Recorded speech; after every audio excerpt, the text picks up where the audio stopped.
Երեք Firebird եւ Nvidia ընկերությունները պաշտոնապես հայտարարեցին,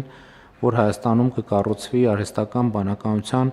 խոշոր տվյալային կենտրոն, մոտավորապես $500 միլիոն սկսած ներդրումային ծրագիր է լինելու։ Պարոն վարչապետ, նմանօրինակ ենթակառուցվածքները շահագործելու նպատակով ընդհանրապես էներգիան եւ ռեսուրսները չափազանց կարեւոր են, նաեւ ենթադրում է մինչեւ 100 մեգավատ էլեկտրաէներգիայի սպառում եւ այստեղ մենք հայտարարել ենք, որ Հայաստանը պատրաստ է ունի այդ հզորությունները տրամադրելու։ Մի բանում մենք վստահ ենք, որ համապատասխան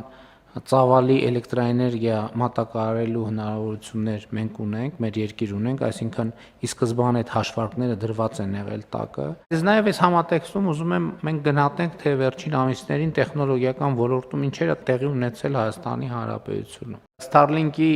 ծառայությունները Հայաստանի Հանրապետության տարածքում բացվեցին, հիմա դա արդեն շատ սովորական մի իրադարձություն է, բայց շատ երկար ժամանակ մենք աշխատում ենք, որպեսզի դա տեղի ունենա եւ հիմա ըստ էության Հայաստանի Հանրապետության ամբողջ տարածքում լեռներով, սարերով, դաշտերով ցանկացած ընկերություն, ցանկացած անձ կարող է ունենալ լայնաշերտ արբանյակային ինտերնետ, ինչը նաեւ մեր տեխնոլոգիական ոլորտի զարգացման շատ կարևոր խթան է եւ մենք նաեւ ուզում ենք, որ նաեւ մարզերում ներդրումներ լինեն այս տրամաբանությամբ եւ դա արդեն կոնկրետ ենթակառուցվածք է։ Մենք ըստ էության մի սուպեր համակարգիչը գործարկել ենք ինժեներական քաղաքում։ Մյուս սուպեր համակարգիչը, որը ելի ձեռք ենք բերել Nvidia ընկերությունից եւ պարոն Հուանգի հետ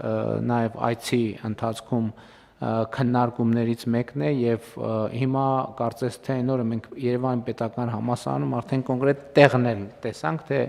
որտեղ է տեղադրվելու սուպեր համակարգիչը